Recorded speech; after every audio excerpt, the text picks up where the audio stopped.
going to talk about another technique that is used in C++, a technique that is called expression templates.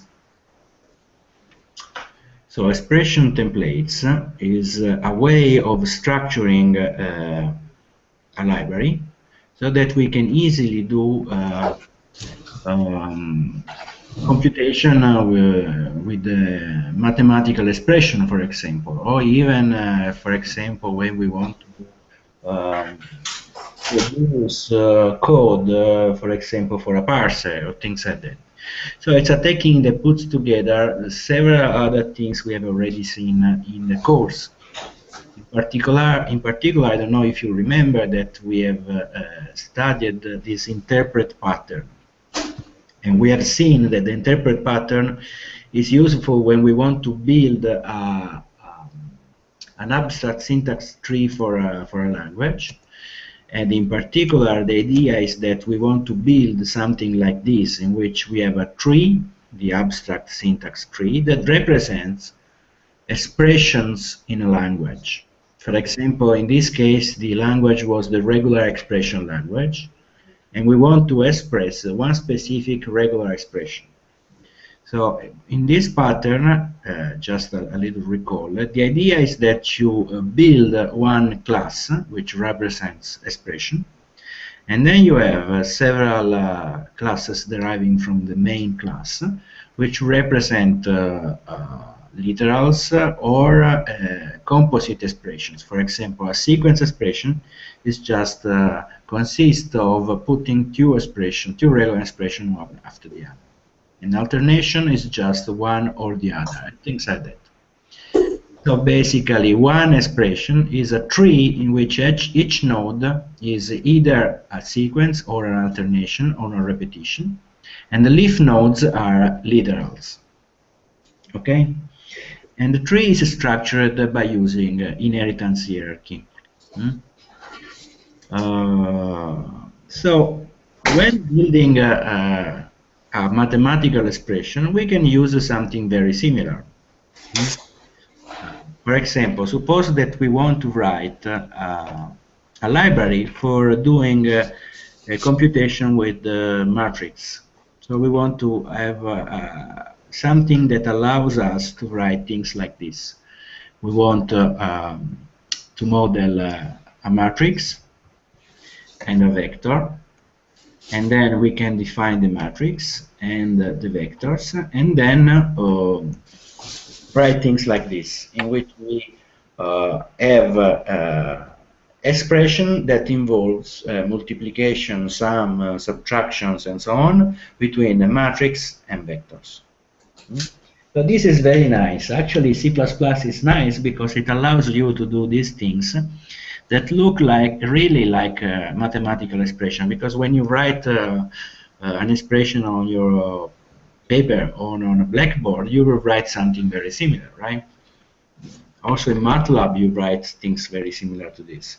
So C++ is quite flexible because by overloading operators, you actually can obtain these kind of things.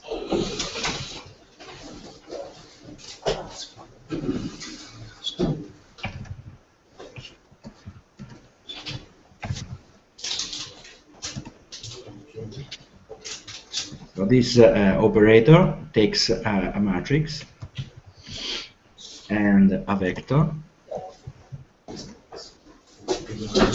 and returns a new vector. And then another operation we need is the plus operation between two vectors.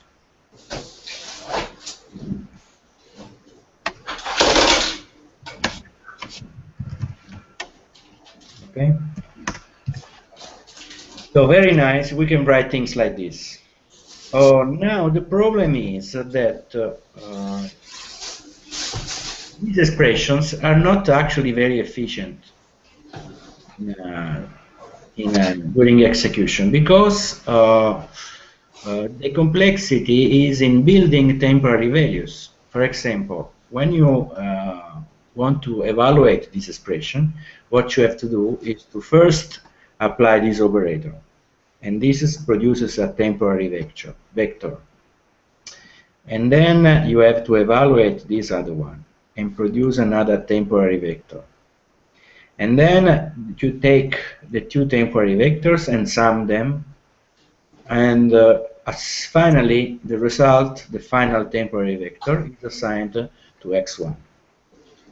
So even when the compiler, even if the compiler performs one optimization about the last assignment by constructing the vector in place, anyway, the temporary are still there. I mean, you need the temporary results of the two sub-expressions and then sum them together to obtain the final value.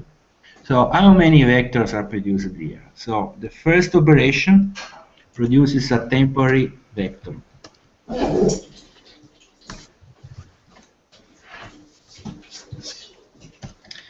The second operation produces another temporary vector.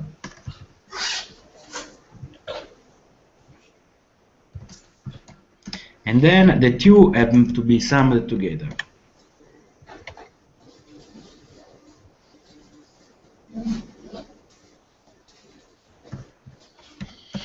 Okay? So even if maybe the last one can be avoided because we can construct the sum directly in place, maybe. So the copy one.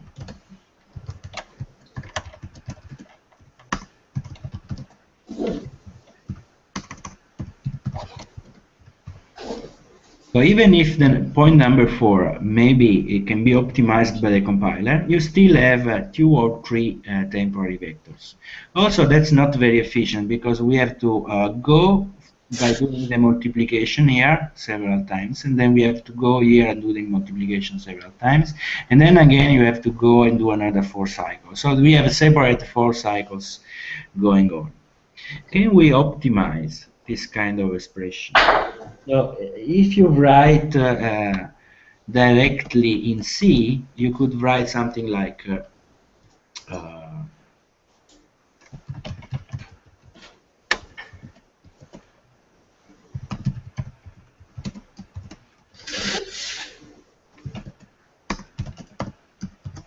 and then you could optimize this final function, this final expression, by not creating any temporaries, but just building the final vector. And in particular, for example, the final vector at position I can be obtained by certain 4 cycles on the values of A, X, B, and U. Okay? So you could directly compute this by exploring and summing the expression directly within A, X, B, and U. Okay? So can we do something similar directly in C++ without obliging the developer to write a function to optimize it? So this is where expression template pattern comes to rescue.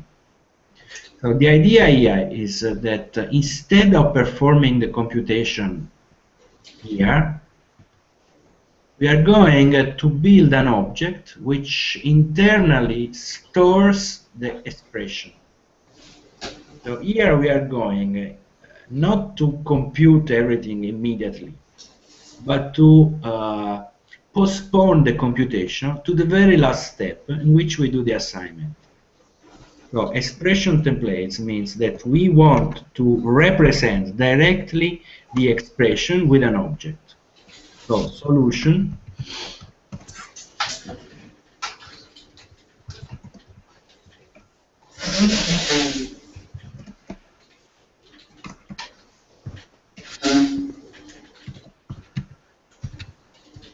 so we want to have an object that represents this calculation. So the expression is not actually evaluated,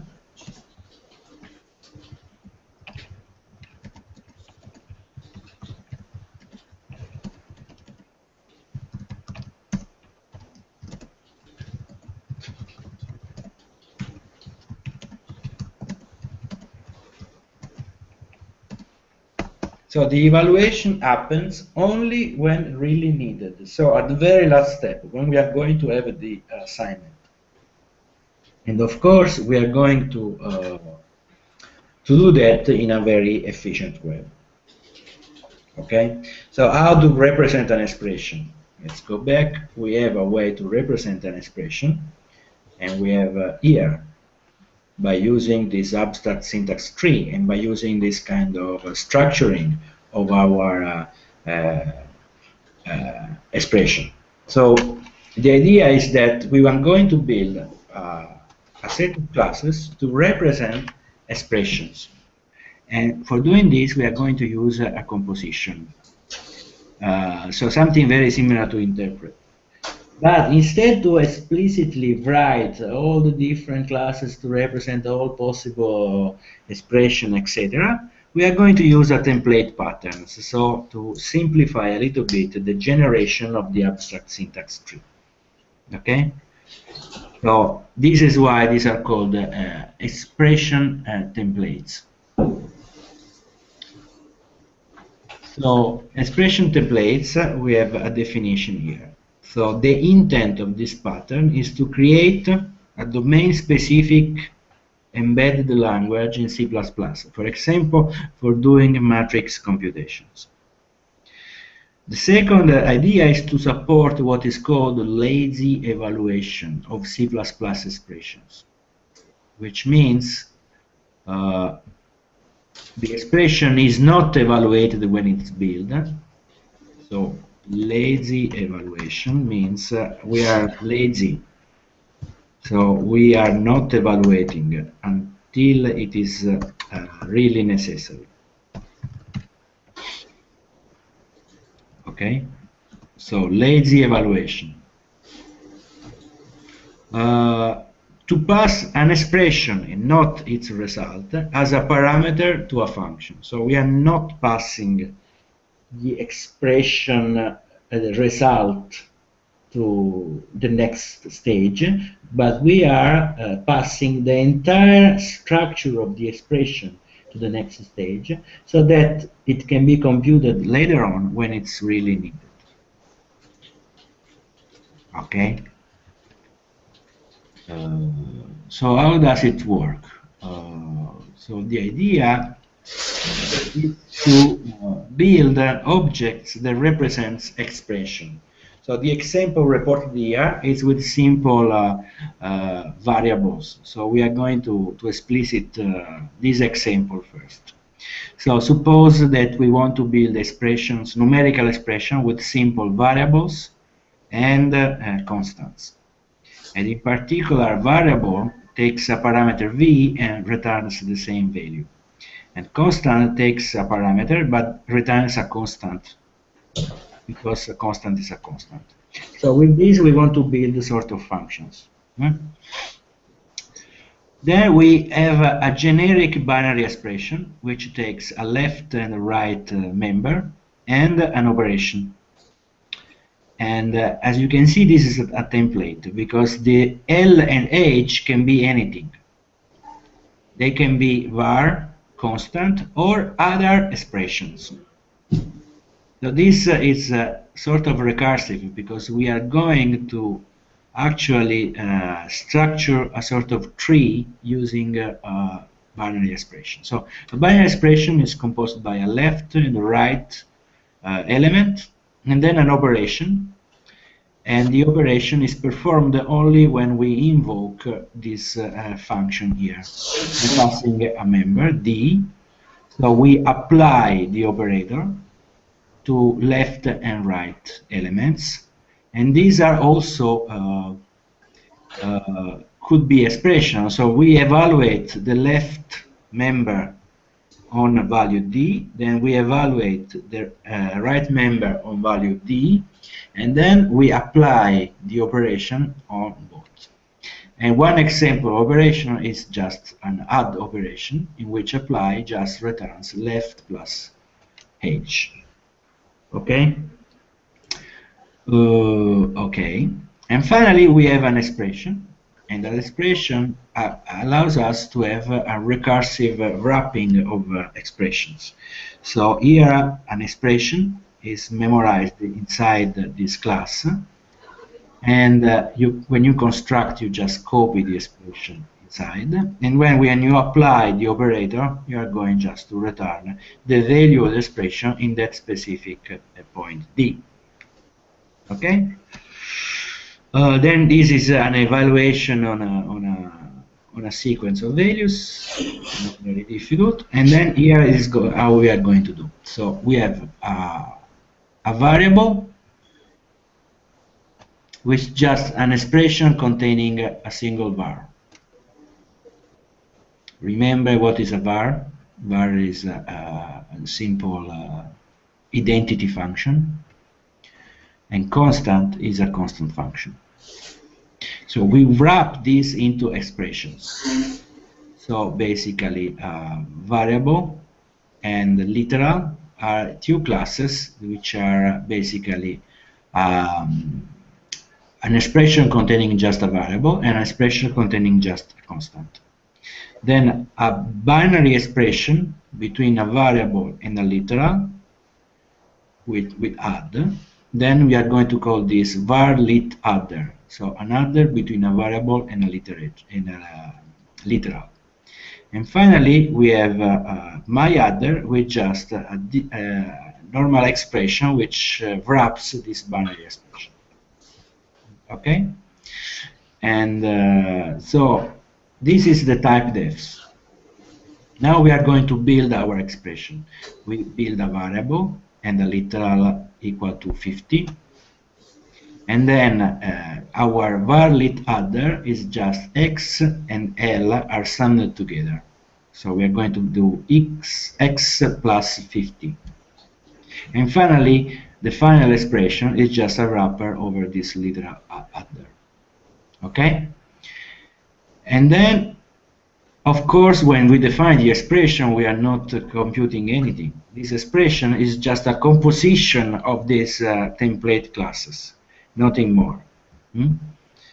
Then we are going to prepare a vector of 2 elements, and then we evaluate the expression on this vector. And this final evaluation is going to happen here. So we actually evaluate the expression. Okay? So it's not anything very difficult. It's just a way to put together elements in a tree so that we have an expression represented in our code, and then we can actually use this expression, for example, here on several elements. So now let's go and let's try to apply a similar technique to vectors and matrices. So we are going to look at another bookmark. Again, it's from Wikipedia. So here we have another explanation for expression templates and a more complete example that involves the use of vectors. So what we want to do is to write things like vec x equal alpha multiplying u minus v, where u and v are two vectors and alpha is a scalar. We said that there is the problem that if we perform the computation here, we are going to create a lot of temporaries, and so our library does not really scale. So if we want the library to scale to very large expressions, then we need to apply some sort of optimization. So we are going to use this technique. So this technique is slightly different than the one we have seen before, but it's still an expression template. So let's see how does it work. First of all, it uses the curiously recurring template pattern. The idea is that you have a class which is templatized, and then you have a class which derives from the base class templatized with the same one. Okay? So first of all, let's look at the base class. In the base class, we do a lot of type defs, and in particular, we define the container type, which is going to be a standard vector of doubles. Then we define size type as a shortcut for container type size type, value type as a shortcut for container type value type, in this case is going to be double, and reference as a shortcut for container type reference. Okay? Then a few functions for obtaining the size of the vector, and this one is going to return static cast a const ampersand this dot size. So basically, I'm going to call size on derived class. So as you remember, this is a sort of strange technique for obtaining virtual functions without virtual functions. So when we call size on a vector expression, we are going to actually call size on the derived class. And value type, it does the same. It static cast to this, and then so this operator, sorry, with the square parenthesis on a certain element I is going to call the same operator on the derived class. And of course, this will return a value type, which is in this case is a double. Then this one is going to return this element, a reference to this element, and this one is going to return a constant a reference to this element. Okay, so the actual vector class now derives from vector expression, and it contains the data in the form of a vector of doubles. Then it implements these two operators with reference and value type. This one is going to return a reference to the element E inside the I inside the vector. This one is going to return the value himself as a constant. And finally, this one is going to return the size of the vector. This is a simple constructor, nothing to explain here. And this is actually the nice thing. So this is the most important function until now. Vec takes a vector expression of something, I don't know what is it, and initialize this vector by evaluating this expression. And in particular, first of all, we are going to resize the data to the v sides. Okay, so we take the sides of the result of the expression and we resize my vector to that sides, and then for every I going from 0 to the sides of the expression, I just copy the results of the expression into the data. Okay, so this is the one in which we actually will perform the computation. So take put this into your mind, just take a note, and we will come back in a minute. Then we have a vector difference, which is just a difference between two vectors, and as you can understand, it's a vector expression. So vector difference is an expression that represents a difference between two vectors. So this is what is written here. A vector difference is an expression of itself, of course. And E1 and E2 are the two elements, U and V, which are the two sub-expressions which we want to subtract. And okay, so vec difference starting from two vectors, so we have to guarantee they have the same sides, otherwise we cannot make the difference. The sides type, it just returns the internal sides type of one of the two, for example V, because we are sure they have the same sides. And then the operator, that's important, just return the difference between the element I in vector u and an element I in vector v. So when I access one element of vector difference, I actually do the operation. So when I create a vector difference, I just don't do anything. I take the two sub-expression and I put that here.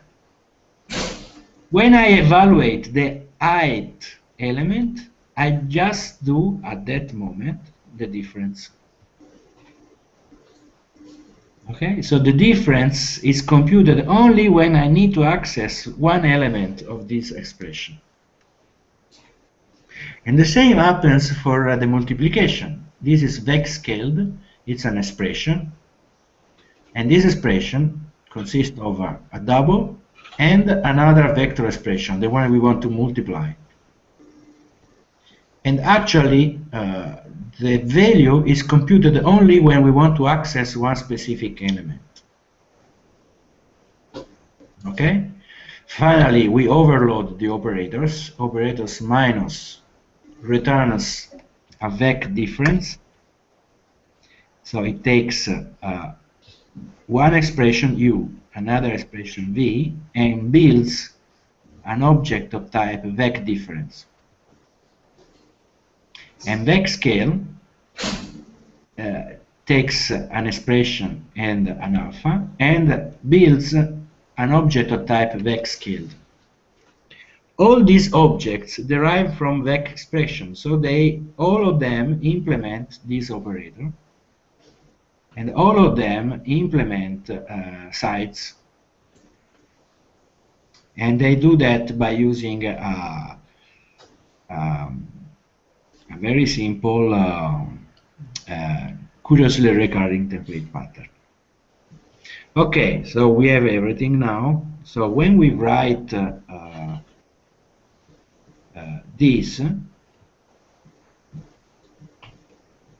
where alpha is a scalar, u and v are vectors, what happens is that by using these two operators, the final object is going to be of type vec scaled, of vec difference, of vec vec.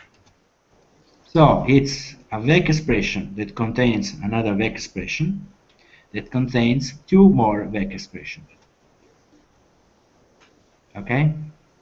So when I do this, it's actually this that is going to be produced.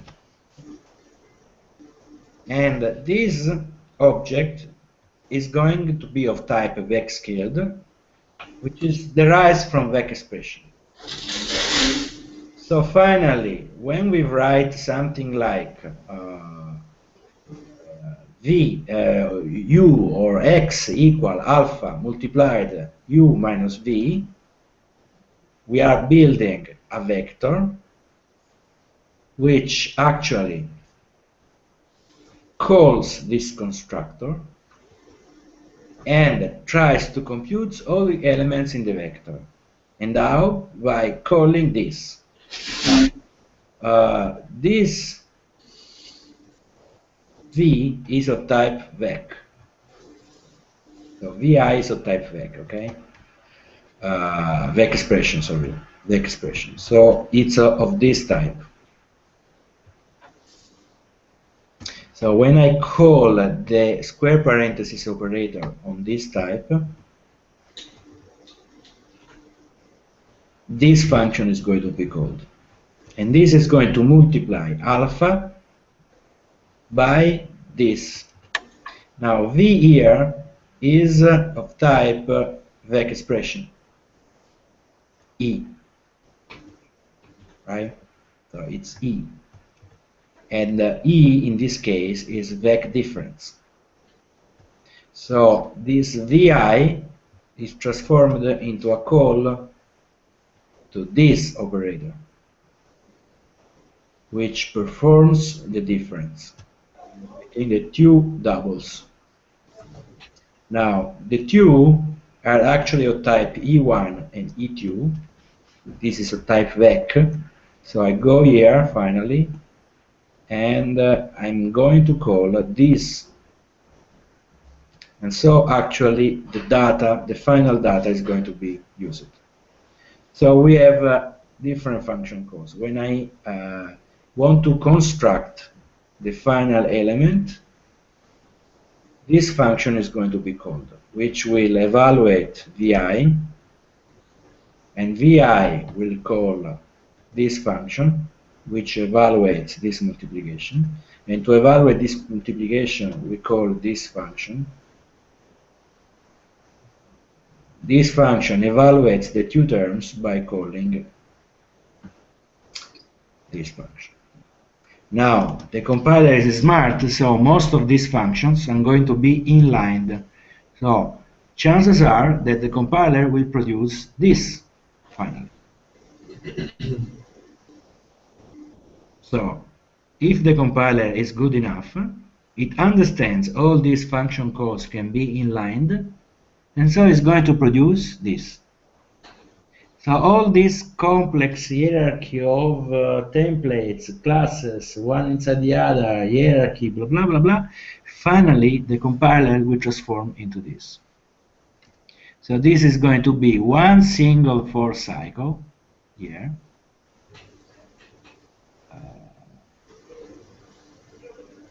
One single for cycle in which vi is substituted with alpha multiply ui minus vi. Okay, so no temporaries, no memory allocation anywhere, just simply a for cycle that assigns elements. So this is pretty nice because we were able, by doing this, to have something like a domain-specific language in which you can write things like this very nicely.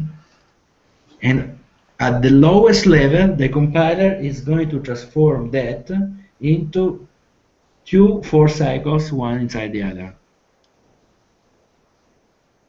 Okay? So very nice and very efficient and efficacious. Okay?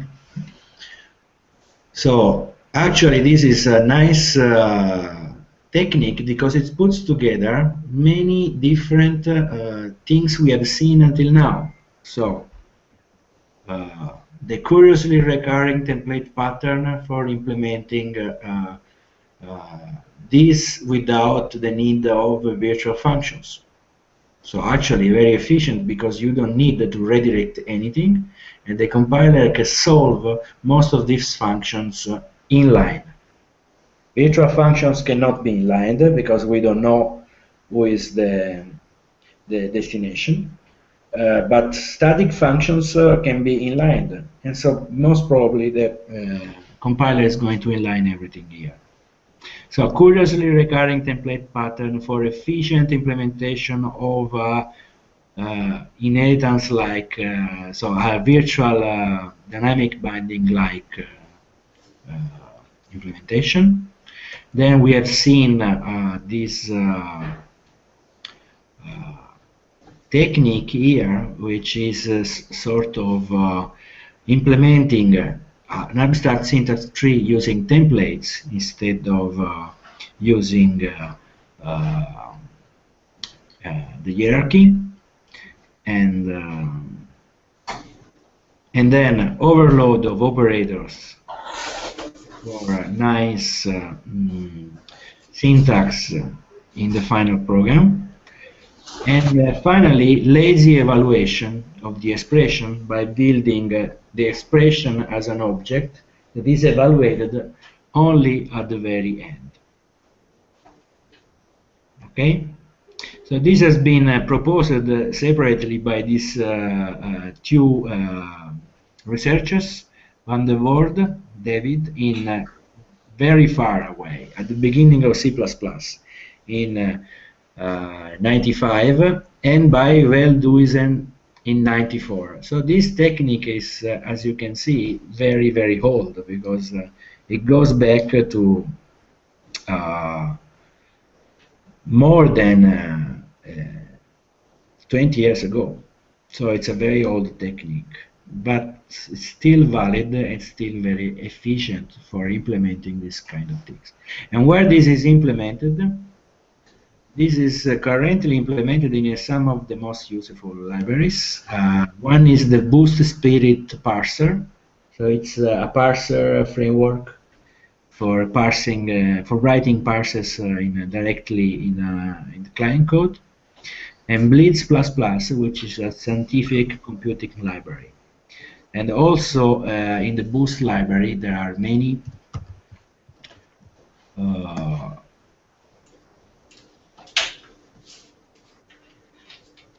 there are some other libraries that are implemented like that. So basically, for example,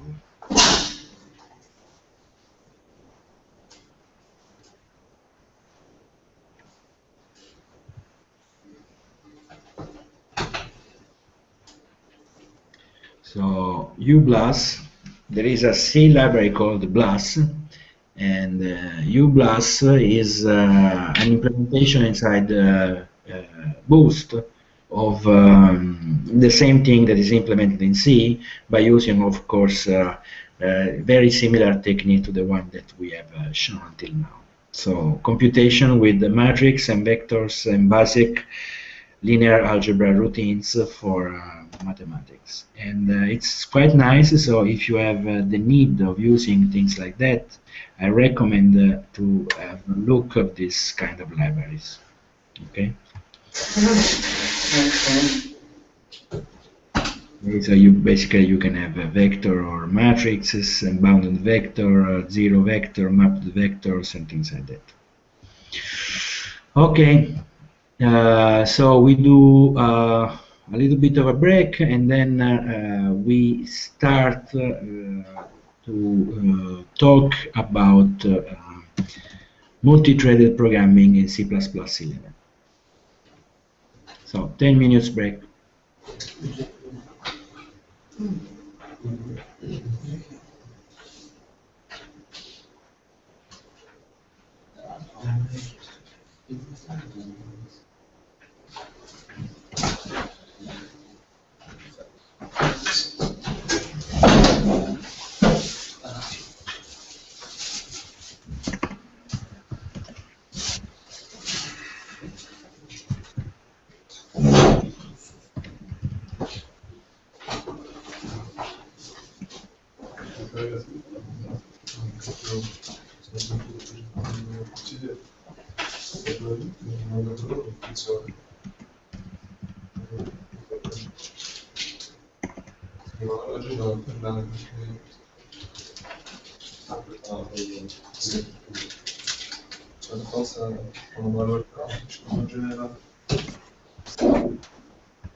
How is that?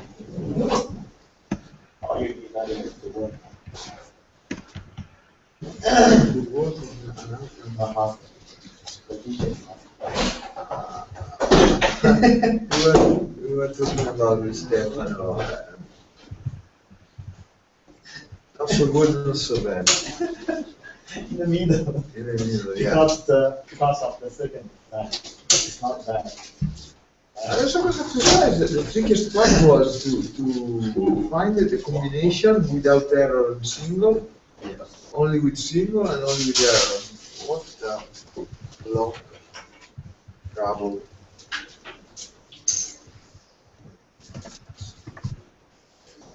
Let's see. Leave the present. Don't think about the past. Leave the present. Think about future. Think a little bit about the Leave, future. leave now and think about future. Live now and remember life is too short. Just take a breath of fresh air. Agora registrado.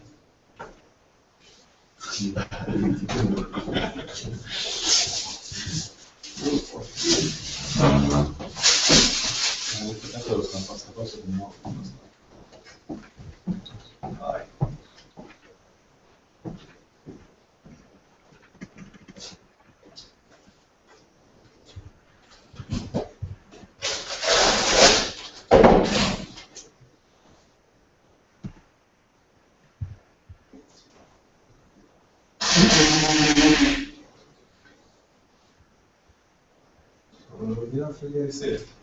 Nagyon szép.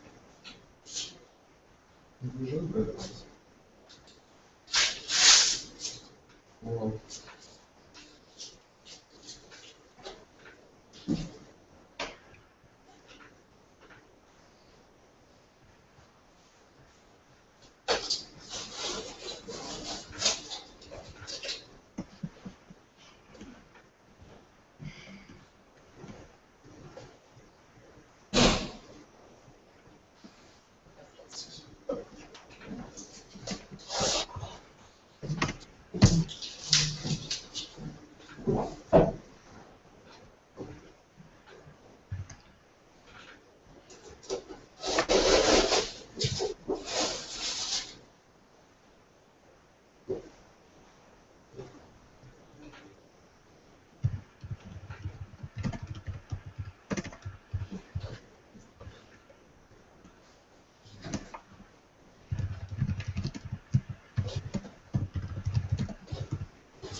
Csak ha időjárnak, hogy aludt.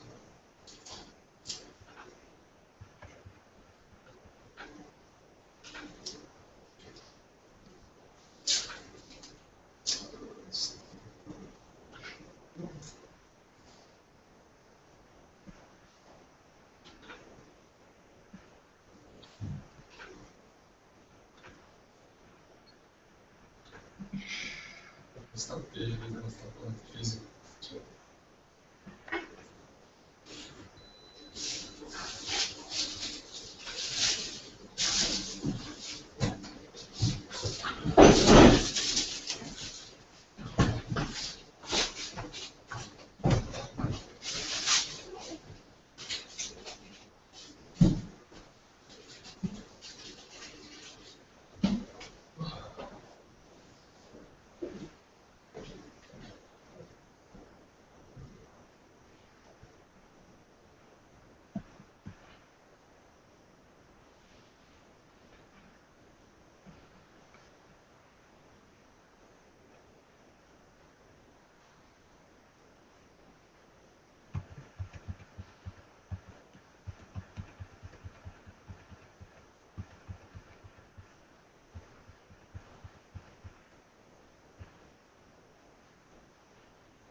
Vabbè, tu non già pure ingegneria.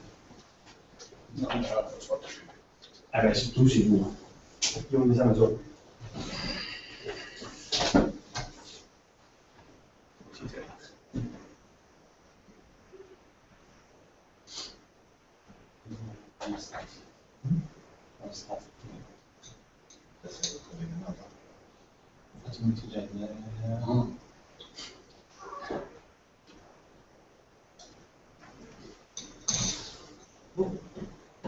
Posso?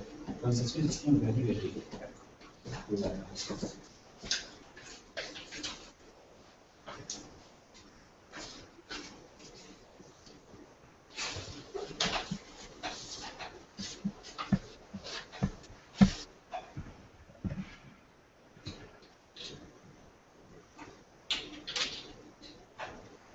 Okay.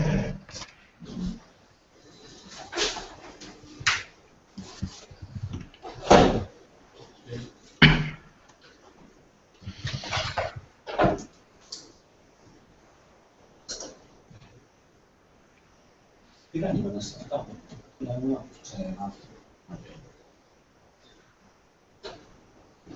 Vado a chiamare gli altri e ricominciamo?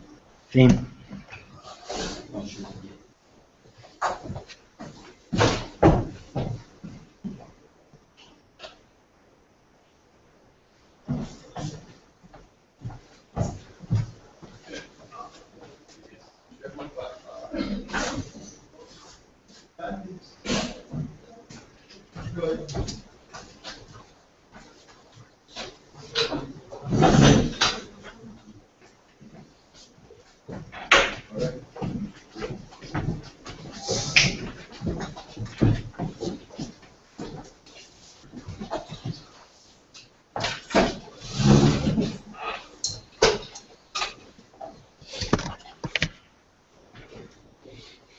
Okay.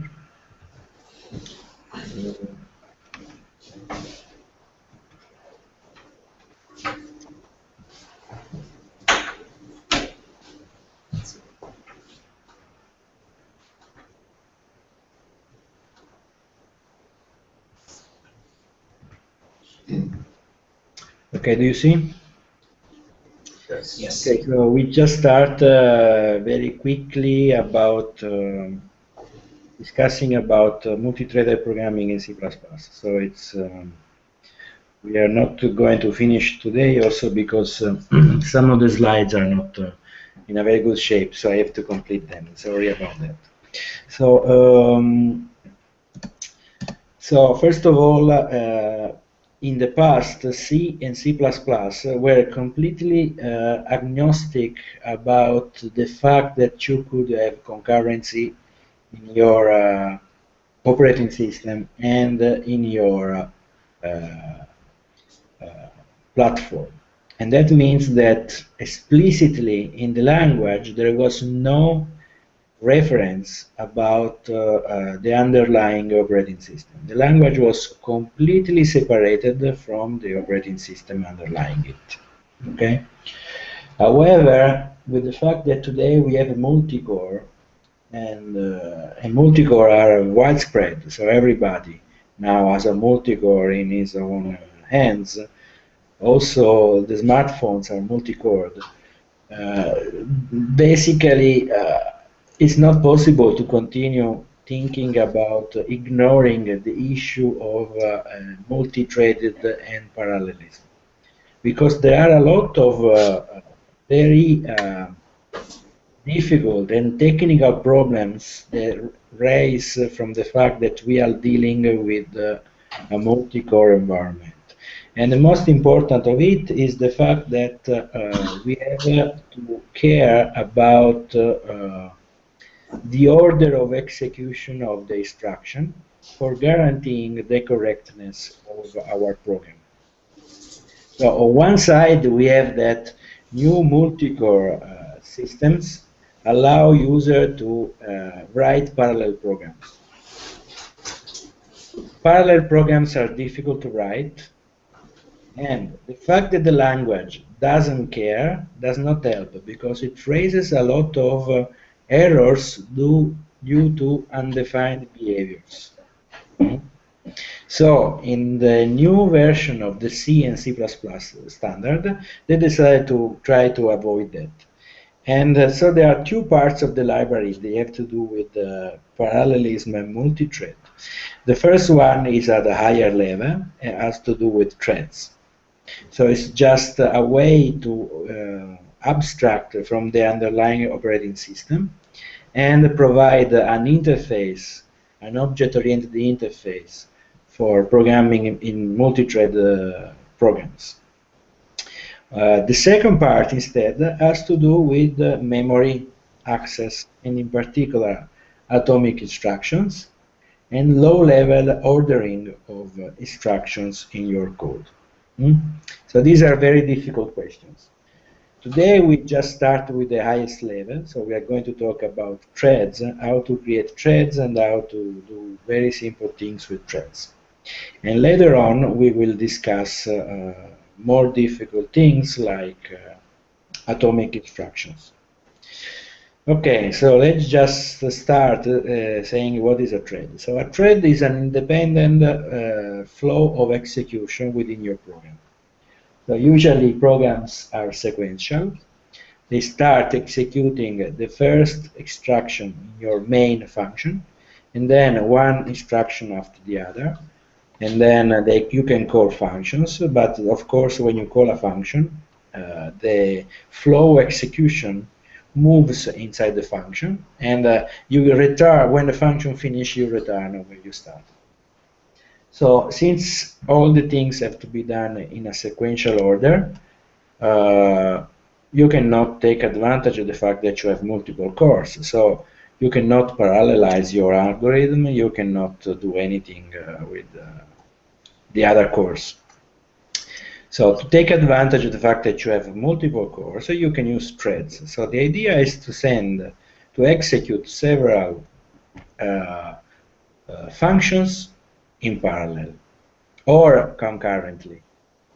Actually, I don't know how many of you have studied the operating system before this course. Have you done operating system already? Yes. Okay, so you should know what is a thread now. And what is what does it mean to be concurrent and what does it mean to be parallel? Anyway, okay, so you have several functions you would like to execute at the same time. So how do you do that? So in the old standard, you had to use the operating system. So if you were on Unix or some POSIX compliant operating system, you had to use the operating system function for doing that. If you were on Windows, you would have used the other functions. Now, today, with the new C++ 11 standard, you can use directly the standard template library, which will be translated into the proper underlying operating system functions. So, a thread is just an object. It's an object that, when you create it, it starts executing a function in parallel. Okay? So normally threads cannot be copied because copying a thread would mean to create another flow execution. Instead, they support the move constructor. So when you return a thread from a function, you are actually moving the thread ownership from the function to the caller. So let's immediately make an example.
I'm just writing a very simple main function which will create a thread and will wait for him to terminate.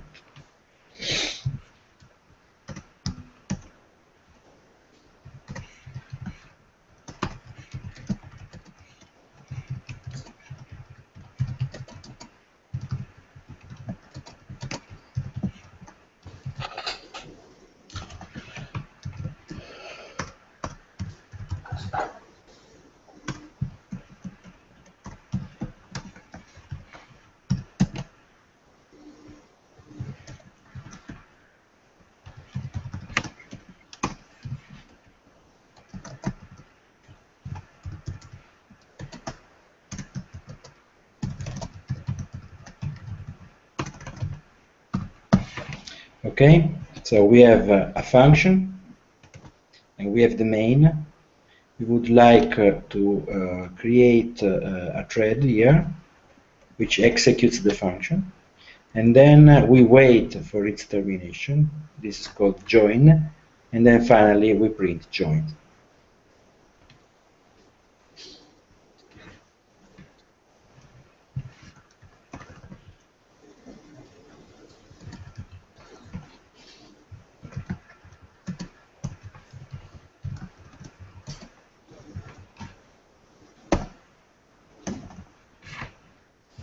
Oh, by the way, it's in the standard library, so I have to write like this.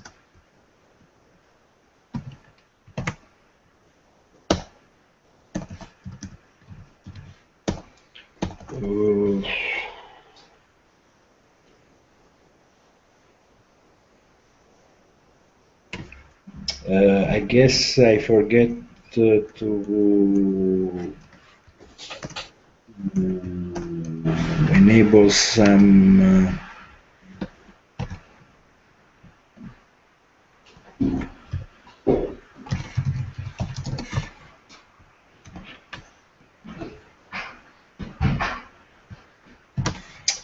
sorry, I forget to something, but I don't remember what.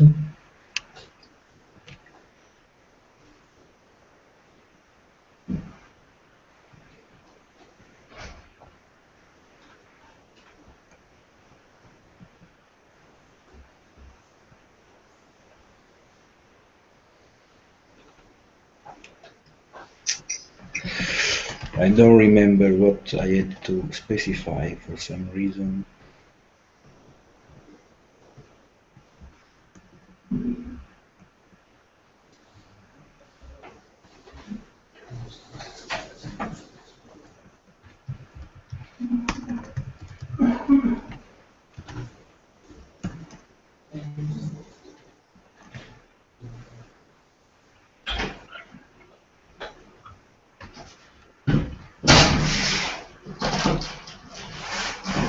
Does the thread need to return an integer?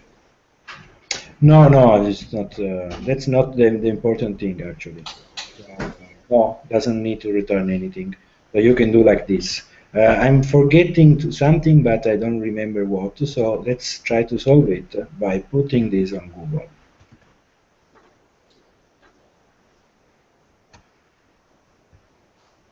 That's the typical way of solving a problem that you remember how to solve it. Oh, sorry.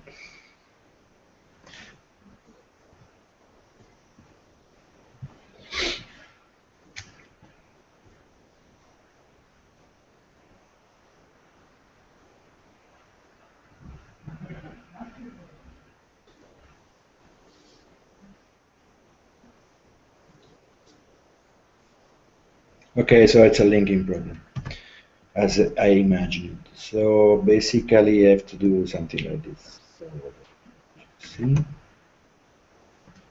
So basically, when you in Linux, this is just a Linux thing. So when you want to compile a multi-threaded program, you have to link the pthread library. So I have to specify the standard, and then I have to specify that I want to link the pthread library like that. And unfortunately, the linker is a very, very stupid program. and I don't understand because they have not fixed this yet. What happens is that the arguments here are treated in order. And in particular, the library are taken as last argument. So if you put the library as first argument, it will just discard all functions that are not used until now.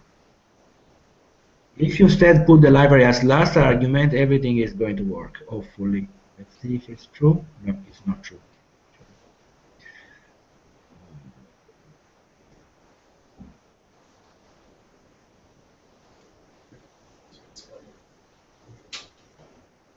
Order matters. Yes, order matters, but I don't know how much does it matter. No, still doesn't work. Let's try this.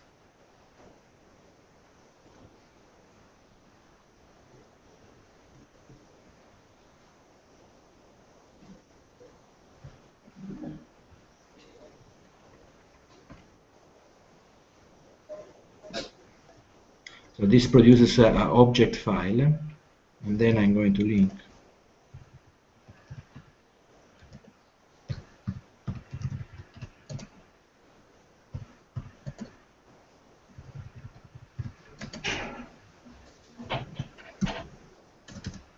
Not yet.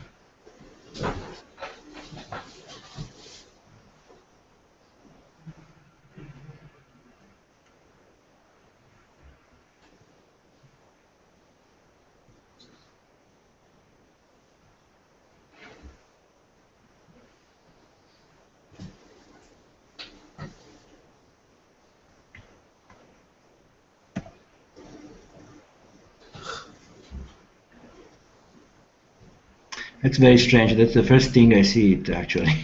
I've never seen this. And I wrote several thread programs, so I don't know what's going on.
Sorry guys, I'm stuck. I don't know what's going on.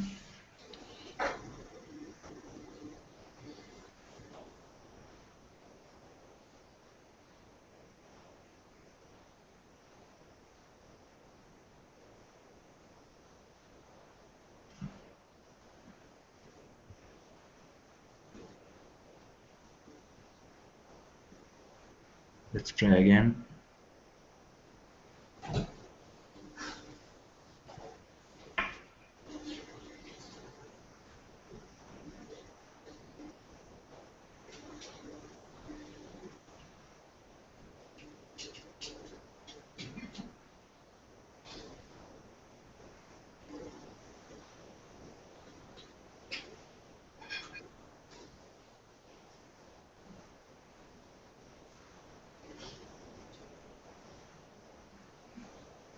So, okay, so it's a bug in C++, in GCC. It looks like this behavior is caused by a bug in GCC, and the workaround provided in the last comment of the bug discussion does work and solve the issues.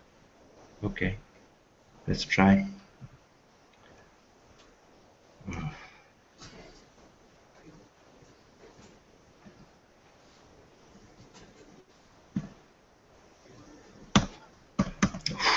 It works. So it's a bug in the compiler. I'm really sorry about that, but we run just in a bug in the compiler. Just so it's not that it never works. It works sometimes and sometimes. So it's a bug in the compiler. So you find a solution in this comment. So basically, you have to specify these additional plugs in C++. So this is just a GCC bug. It probably work with other compilers like Clang. Okay.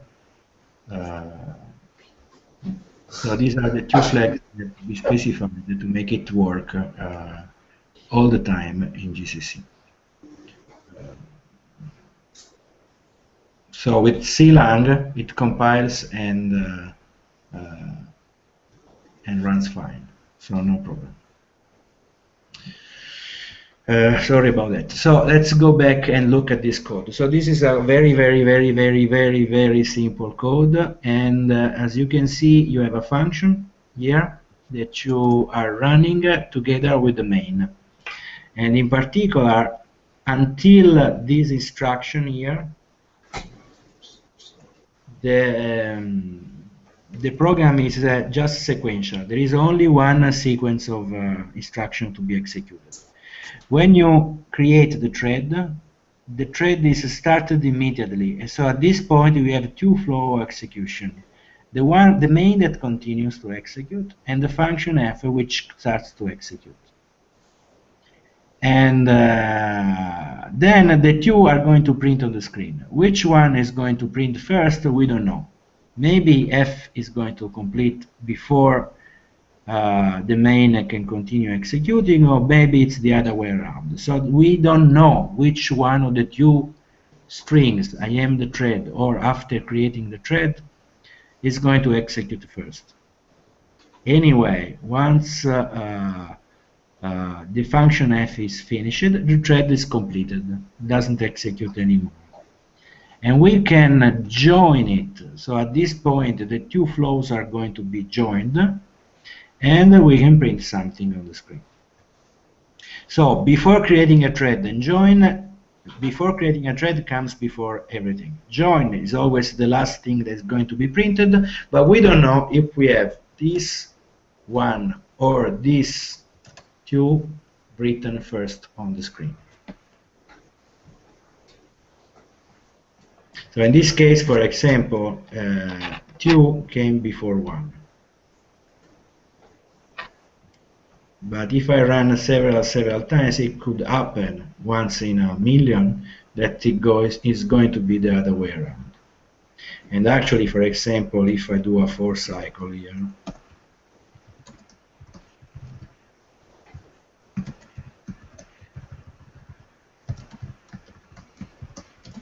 so this is just for wasting some time. Maybe it's going to be the other way around. Or maybe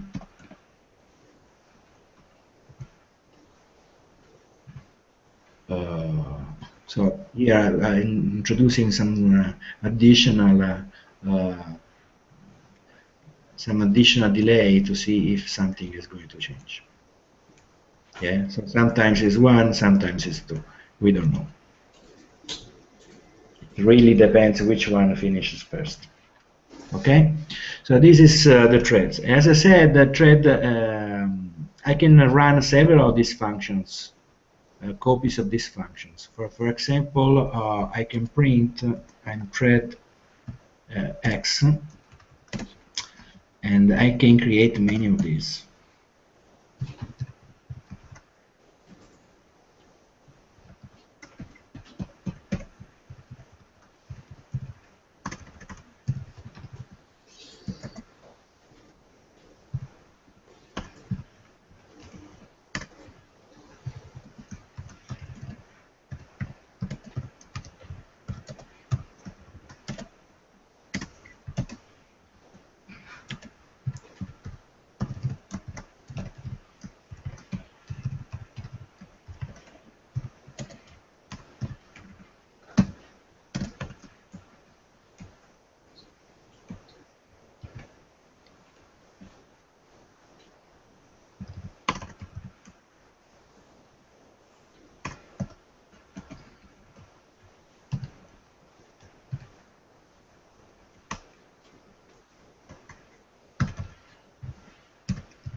Okay, so basically I'm creating 10 threads. They are going to execute all together.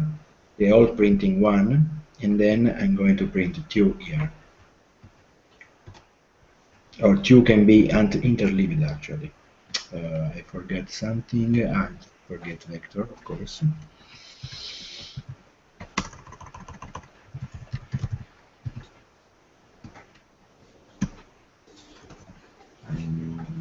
And I forgot some thread here.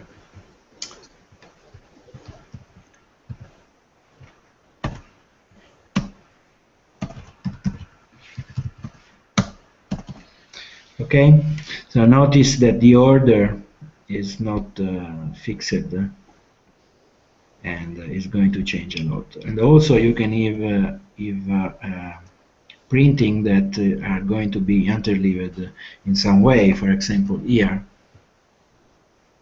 this is going to be printed in part, then it's interrupted by thread 5, and then it continues with thread 3, and then the end line of this is going to be printed here. So you can have a very many kind of behaviors.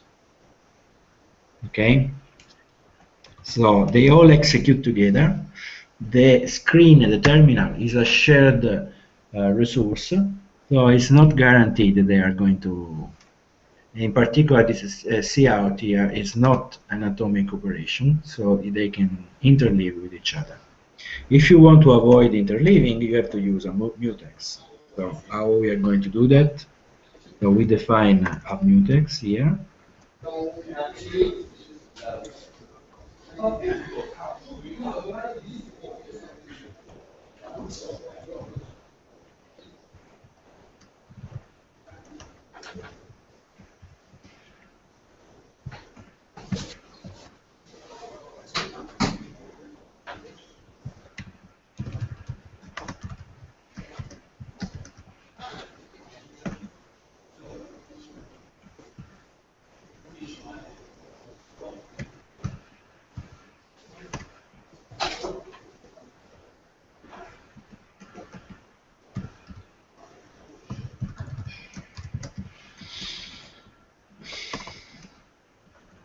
So this means I have a mutex. A mutex is something that avoids several threads to execute in parallel a certain section of code.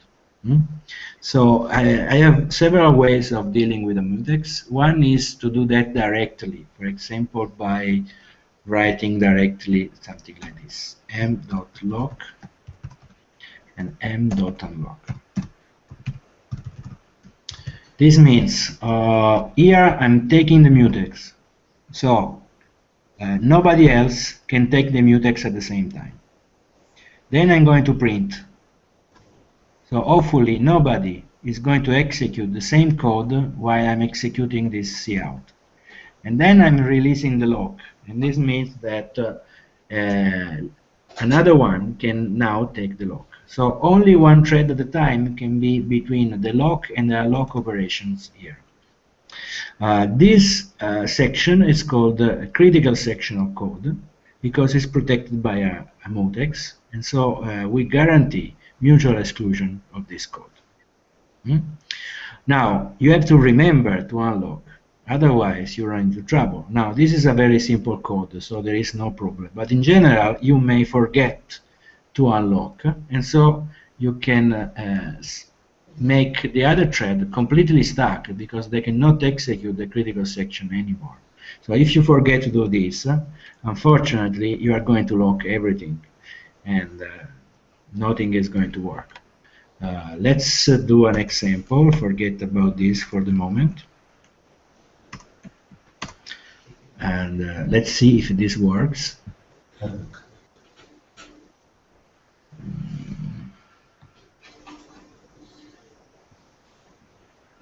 Maybe I forgot the mutex, which should be in which header file.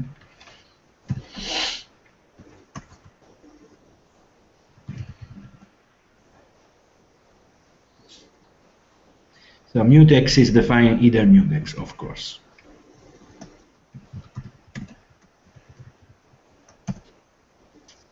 Voila. So of course the mutex must be a global variable.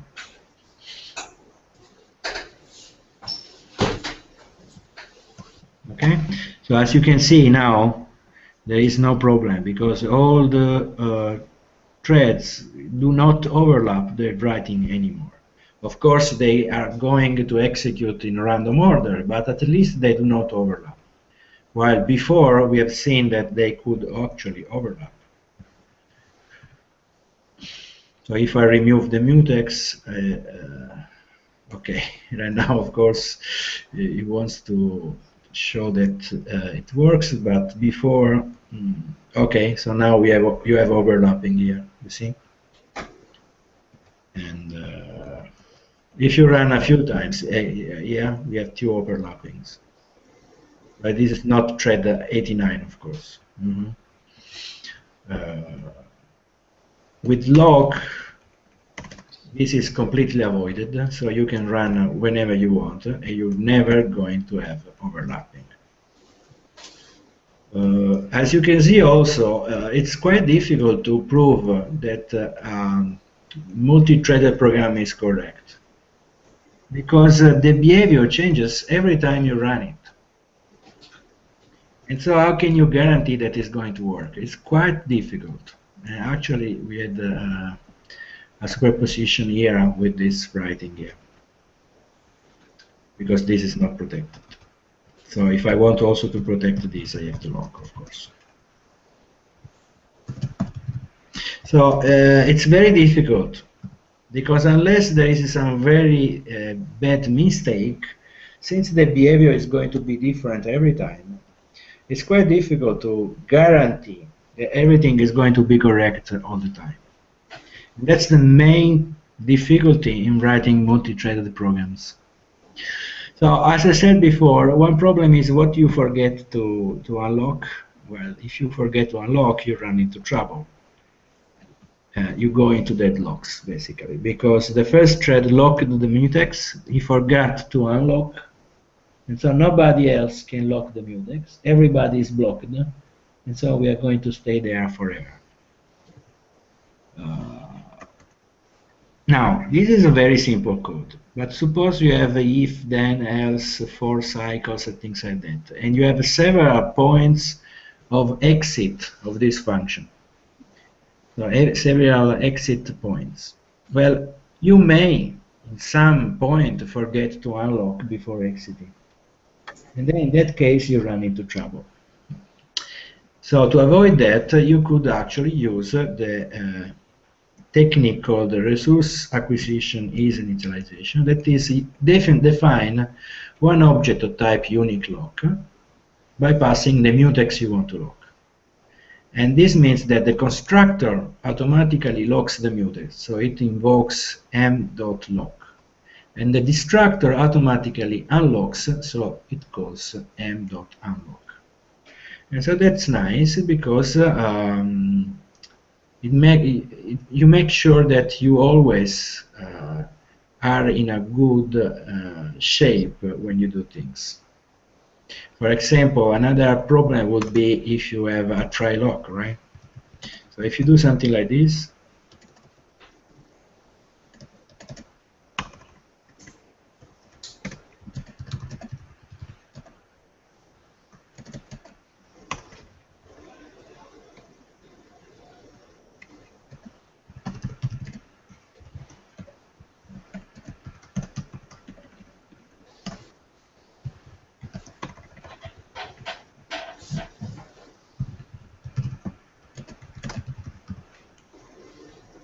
suppose you write code like this. You lock, then you have some code, maybe you are calling another function, I don't know, and then after the try, you just unlock and you finish. And then you want to catch any error, and you write like this. Now this is an error, because here you are locking. If the exception is raised by this piece of code, it goes directly into catch and goes out without calling the unlock. Okay, so it could be a problem. However, if you do this, Doesn't matter where you put this. If you put it outside, if you put it inside, it doesn't really matter. The lock is going to be, the mutex is going to be unlocked anyway without any chance to be incorrect. Okay, so whenever you can, please use the unique lock technique for locking mutexes. So we have seen how to create many threads. We have seen how to join a thread.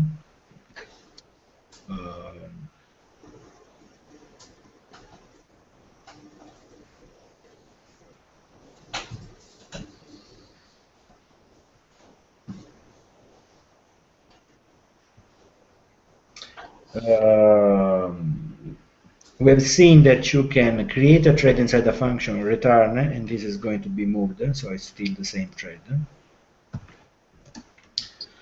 To create a thread, you have to pass a callable. That means a function or a function object. The callable is copied into the thread object, so it's safe to destroy it afterwards. So, for example, if your callable is a function object, like in this case, then you could create the function object here, then you create the thread by passing x, and then x is destroyed. But since it has been copied inside the thread, it is okay, nothing bad is going to happen. However, if you have a callable and you create a thread by passing a reference to the object, when the function finishes, you are not copied the object x, you have copied the reference. So when x is destroyed, the thread is going to access an object that has just been deleted, and so the behavior is undefined. Most probably, you are going to run into serious troubles. Okay? So be aware that you have to deal with memory here. And normally, if you just copy, everything is going to be okay. Arguments to the thread are passed as additional parameters in the call to the constructor of thread. So for example, here, function f takes an argument of type x. So when I create a thread, I pass the function and the list of arguments. In this case, it's just one, but it could be many. And as I said here, also the arguments are copied. So unless they are referenced, it is okay to destroy them afterwards. So if you have a class and you have a function that takes this object, and then when you do this, no problem, this is going to be copied. Okay? If a function or a callable is passed to thread that throws an exception that is not thread interrupted, the program is terminated. In particular, if you have a function that throws a string exception and you create a thread, I write here this is never printed. Actually, this could be printed because if f executes before you can do this cout, of course the program is terminated. Otherwise, you can print and then terminate the program because f is executed after this g joins the thread. So it is not true that this is never printed. It could be printed because we don't know if f is executed before the thread.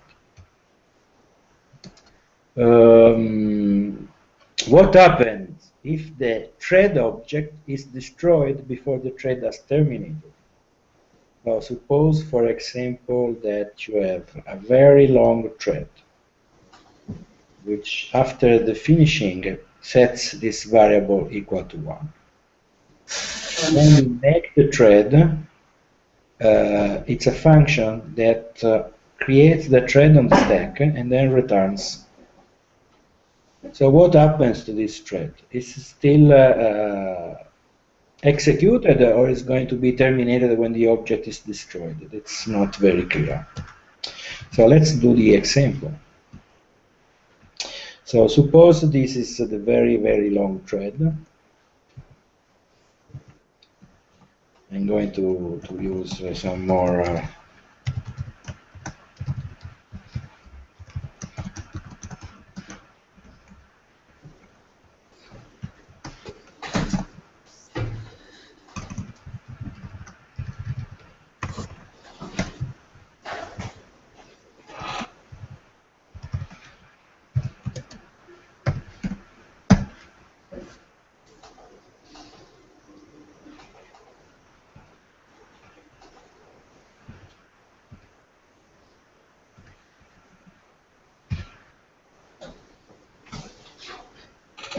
So what happens when we call this?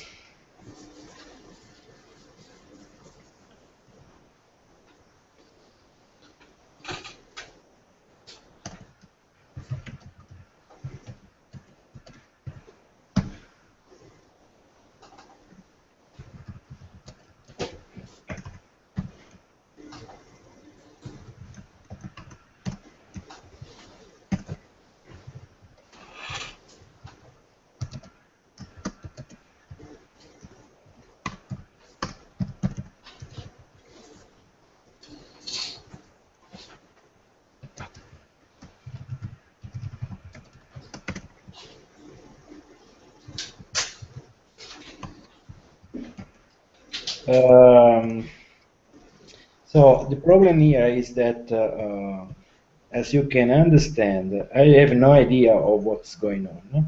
So to understand what's going on, I'm using a global variable, which I call global, that is equal to 0. And when the thread finishes, it's going to be set equal to 1.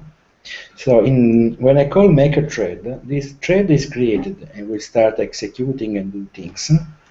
And after it terminates, so after the function creates the thread, it returns. So the object th, which is created on the stack, is deleted. But what happens to the thread that is executing? Because one thing is the object. One thing is the executing function. Will the function continue to execute or not?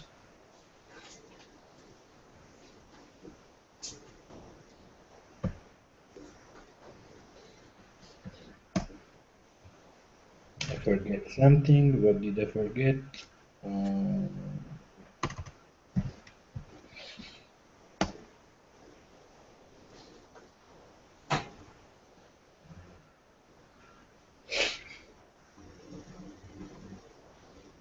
I'm not using this global lock anyway, but what's the error?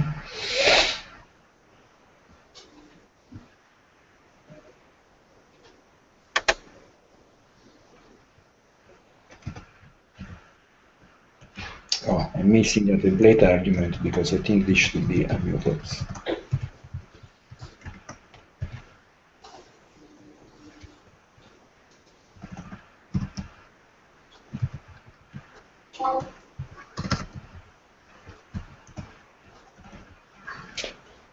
So aborted because the thread terminated. So when the object is destroyed, the thread is terminated with an active exception. Okay, so you cannot destroy the object and pretend the function continue to execute because it terminates the thread. Okay, so you cannot do that. What you can do is something like this.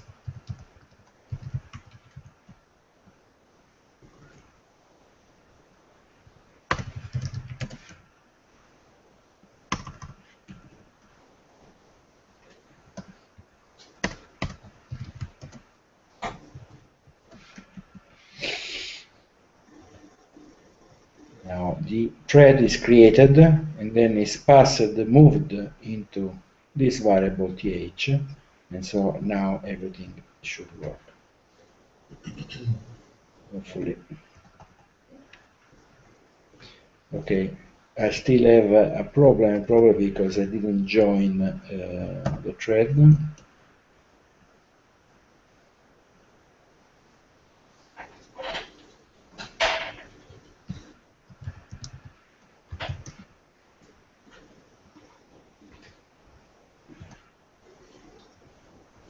Okay, so everything is okay now. I joined the thread and no exception and no problem. Hmm? So you cannot destroy an object, otherwise the thread is going to be interrupted and you have an exception raised. Why the global variable didn't work? Sorry? Why we need to join if we have the check for global? Now that's one thing about the library. You have to complete joining all the thread. It's a requirement of the library. It's not strictly necessary, but it's a requirement of the library. So you have to join. Otherwise, the thread remains unjoined, let's say, and so this is considered as an error, an exception. Okay? Yes, thank you.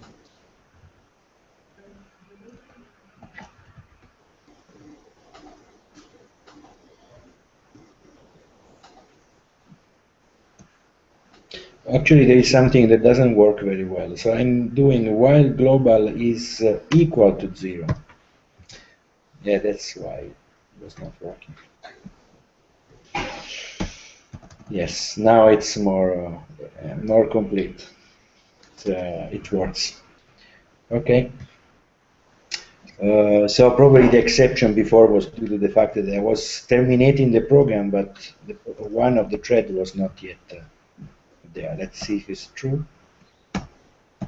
No, you still have to join all the threads. So it's required that you join all the threads.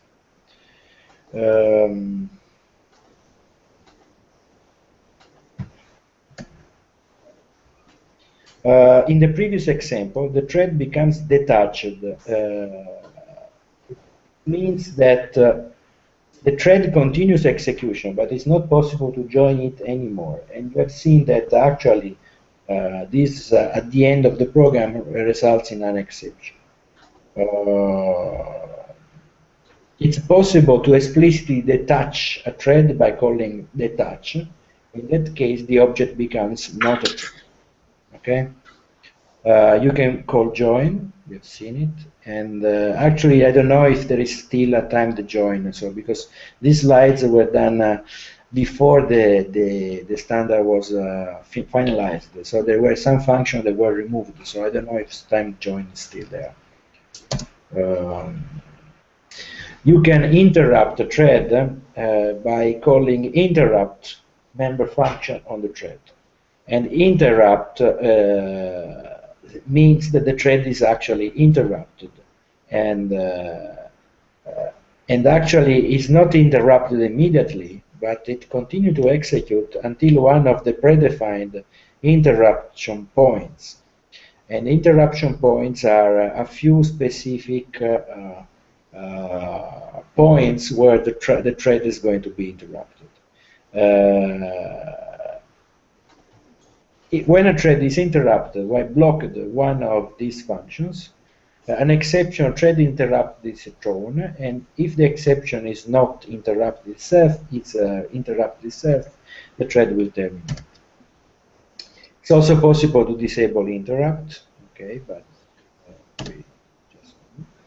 it's possible to install exit handlers on a thread. I don't think the thread groups are there, so we just skip it. And mutex, we have already seen a little bit of the mutex, and so in general, the technique for using mutex is to have two different kinds of objects: the mutex objects and the locking objects like unique lock. And the library supports 4 basic concepts of lockable objects. You have lockable, timed lockable, shared lockable, and upgrade lockable. So a lockable is anything that provides 3 functions: lock, try lock, and unlock. And instead, a timed lockable is something that provides try lock for, which you pass one specific timeout. So mutex, for example, provides lock, try lock, and unlock. while there is a specific timed mutex which provides also try lock for. So if you go and look at the mutex, this is a mutex which provides these three member functions. Lock locks the mutex, unlocks releases the mutex, and try lock tries to lock the mutex. And if the mutex is already locked by some other thread, we return false. And standard mutex, usually it's not accessed directly, as I said, so it's accessed using a unique lock and lock guard. For example, unique lock, it's very simple. It basically has the constructor, and then it has directly some members for explicitly locking and unlocking the mutex which contains inside. Okay, and instead lock guard is much simpler because it only has constructor and destructor. So lock guard is even simpler than unique lock. So this is a mutex, but we also have timed mutex, which additionally provide lock for, tries to lock the mutex, returns if the mutex has been unavailable for the specified timeout duration. And try lock until tries to lock the mutex, returns if the mutex has been available until a specified time point has been reached.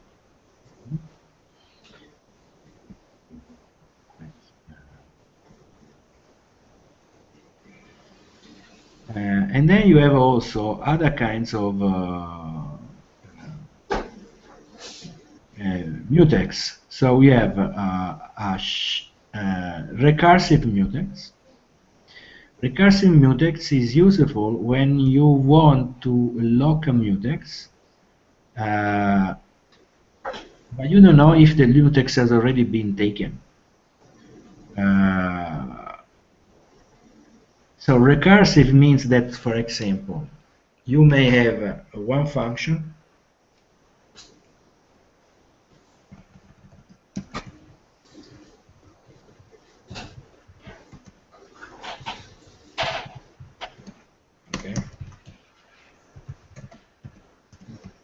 and you do things like if I don't know, x equal to 0, then return x, else return recursive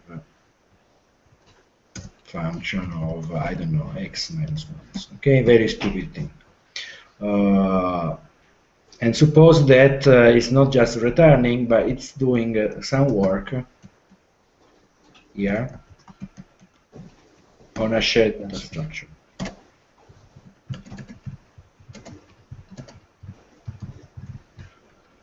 And also here is doing some work on a shared data structure.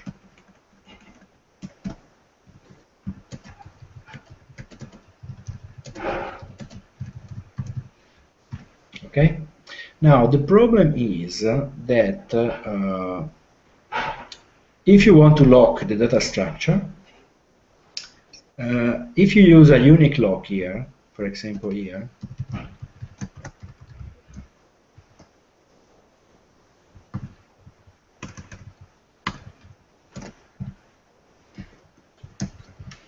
or you use a unique lock here, well, it's not going to work.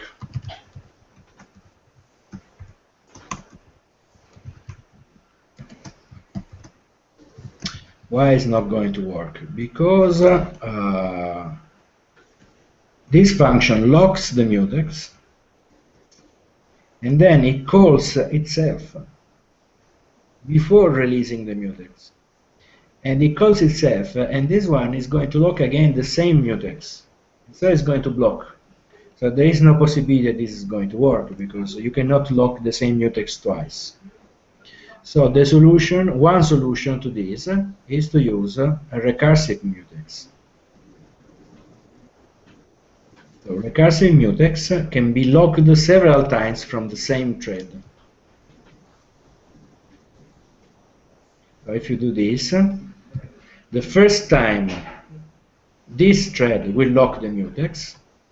The second time, since he already locked the mutex, it will not lock it anymore.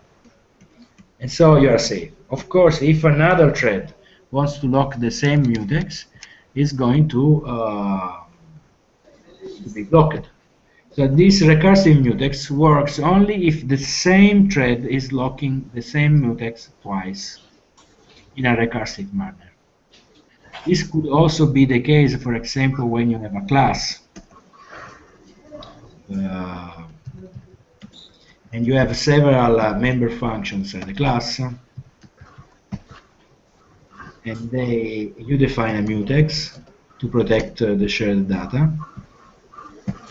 And then F is going to lock the mutex, and G is going to lock the mutex,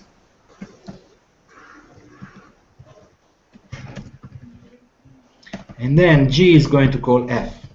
Well, again, you are running into trouble here, because if you lock the mutex and then you call another function which also locks the mutex, you are going into deadlock. If you use a recursive mutex,